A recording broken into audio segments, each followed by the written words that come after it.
સ્થાયી સમિતિની બેઠકમાં ઓડિટ રિપોર્ટને જાણમાં લેવાયો.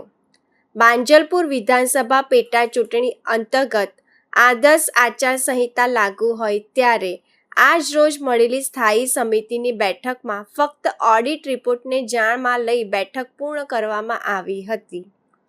આચારસંહિતાના પગલે કોઈપણ નીતિ વિષયક નિર્ણય ના લેવાતા હોય અને કોઈ કામ બાબતે નિર્ણય ન લેવાતા હોય ત્યારે આજે મળેલી સ્થાયી સમિતિની બેઠકમાં ફક્ત ઓડિટનો રિપોર્ટ મૂકવામાં આવ્યો હતો, જેને જાણમાં લેવામાં આવ્યો હતો, જે બાદ બેઠક પૂર્ણ કરી દેવામાં આવી હતી. માંજલપુર વિધાનસભાના ઇલેક્શનને કારણે અત્યારે વડોદરા મહાનગરમાં આચારસંહિતા લાગુ કરેલ હોય, જેથી કરીને કોઈ નીતિ વિષયક નિર્ણય અથવા તો કોઈ કામ પરનો નિર્ણય ના કરી શકાય. એટલા માટે આજે કમિશનરશ્રી તરફથી જે ઓડિટનો રિપોર્ટ જાણ માટે આવેલ હતો એ રિપોર્ટ જાણમાં લઈ આજની સ્ટેન્ડિંગ કમિટી અહીંયા પૂર્ણ કરેલ છે.